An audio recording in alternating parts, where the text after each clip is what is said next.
How's it going, everybody? Welcome back. So today we're going to be working on the Blazer. Got a lot of things that I want to get done to it today.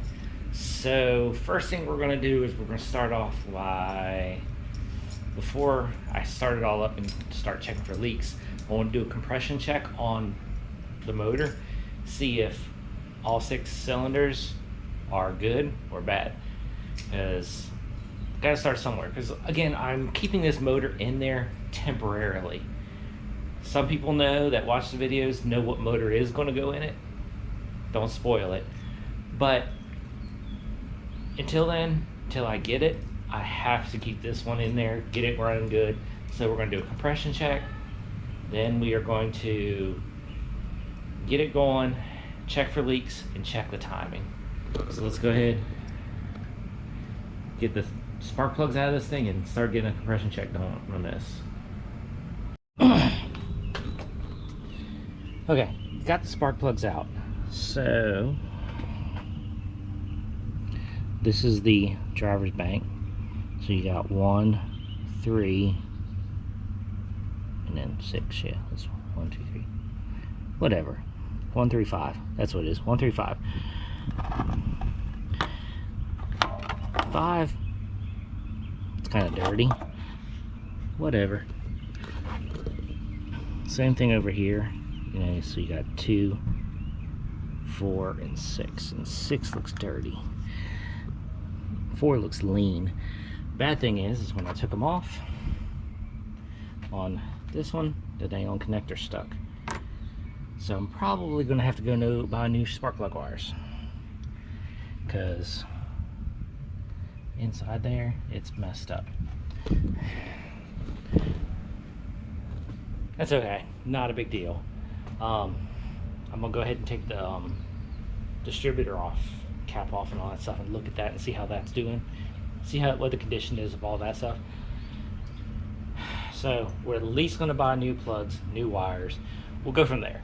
But now let's go ahead, get on the compression check, and hopefully they're all uniform. Because the only way that they might not be uniform is, well, you could have a blown cylinder, or if the timing chain skipped, which I'm hoping that did not happen. Just gotta keep digging. Well, we got the compressor check and piston number 1, camera set up.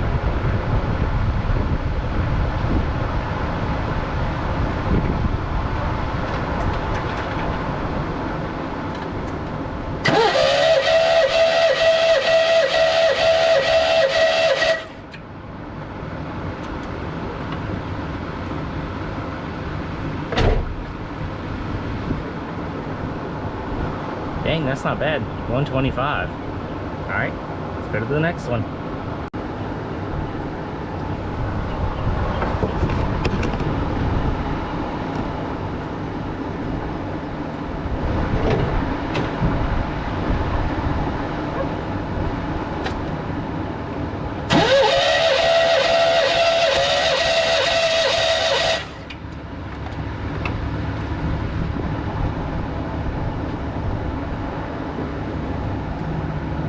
Same thing, over 125.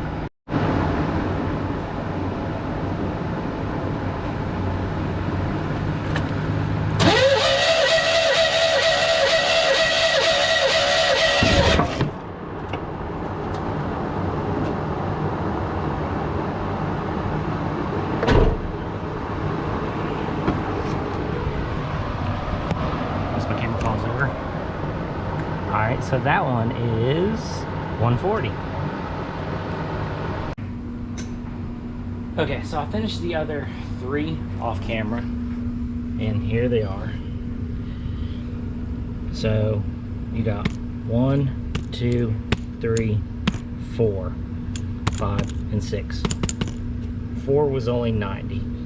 All the other ones are kind of, you know, close, universal, kind of. And the one that was low, this was the spark plug on it compared to all the other ones. So this one looks a lot leaner. Not exactly sure why.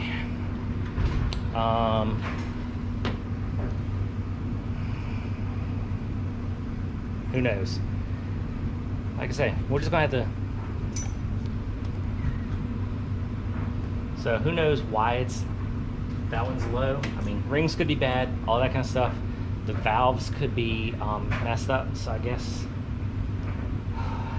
God, I guess we gotta take valve cover off and look and see if there is any issue with the valve, with the rockers on that piston right there.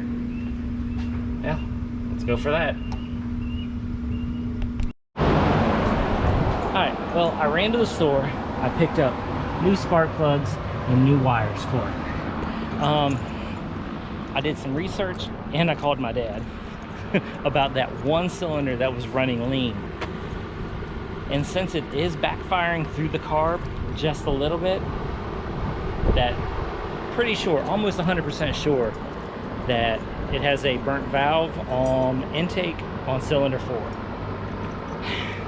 It's not worth it to me to rebuild this motor because we're going to wind up yanking the motor out anyways. So needless to say, we're not going to mess with it. But in the meantime, we're going to try to get this thing running as decent as possible, and we need to fix the water leak. So I should have got all the spark plugs and wires back in correctly, so it should start. We're going to let it run for a while and see if we can figure out where it's leaking from. So let's go ahead. Hope this thing starts.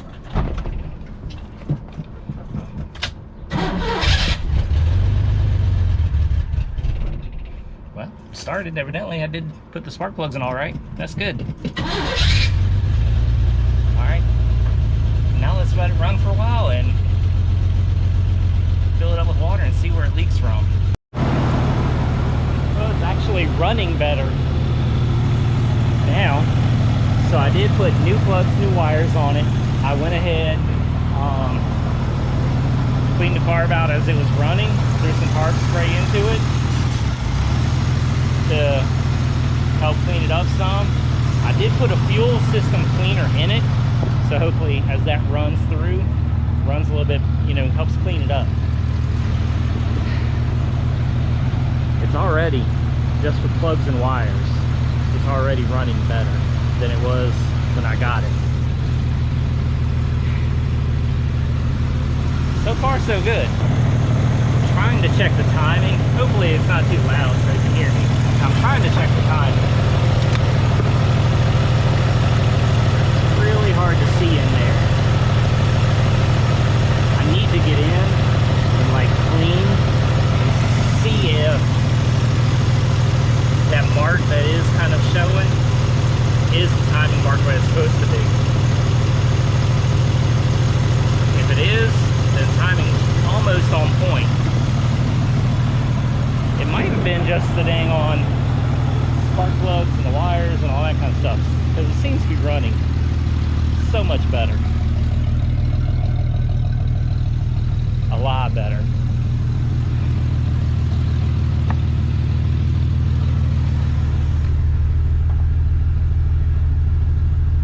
Temperature's warm.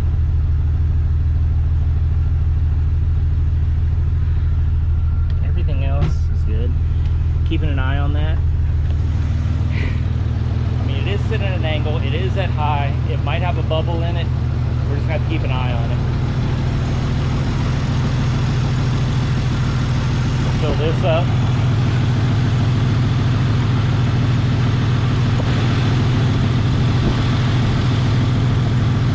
And I'm going to fill it up good. Oops, a little overflow. So that way if it does need to pull any, it'll pull it.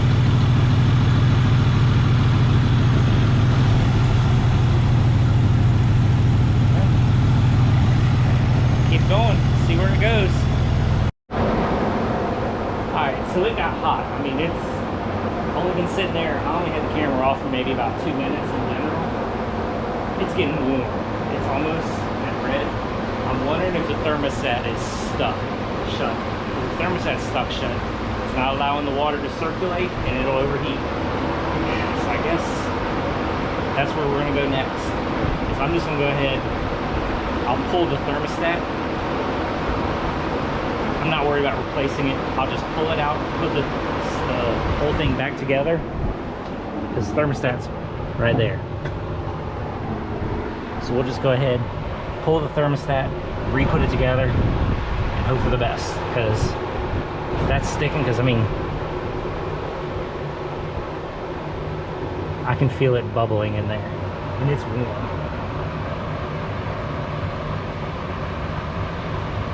Yeah, and I'm not going to open the cap. So we're going to replace the or just take the thermostat out once it cools off. But I will say, the truck is running a lot better. So we're probably going to have to pick this up tomorrow, let this thing fully cool off, and then we'll start tomorrow morning by taking the thermostat out and seeing how it goes. All right, catch you in the morning. Okay, I don't know what's up with this thing. So I let it set for half hour. Just kind of going over a few things, looking at things. The alternator was loose, so I tightened the alternator up. Then I restarted it because I wanted to make sure the belt was in line.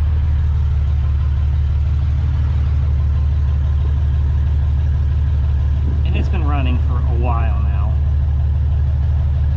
Nice and cool and everything. Still, periodically it will backfire. I need a new throttle return spring. It's not tight enough. It's leaving the throttle cocked open just a hair. But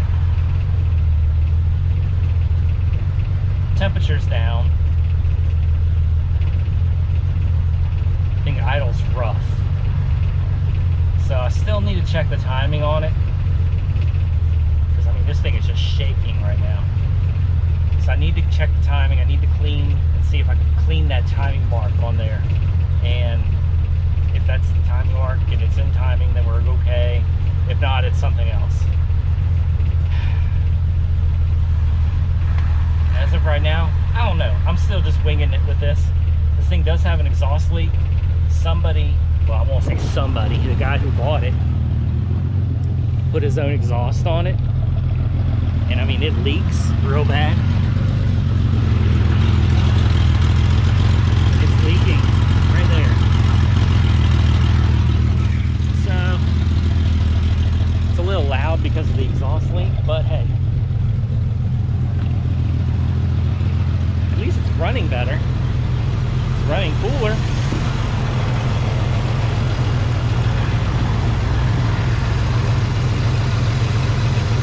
I don't know.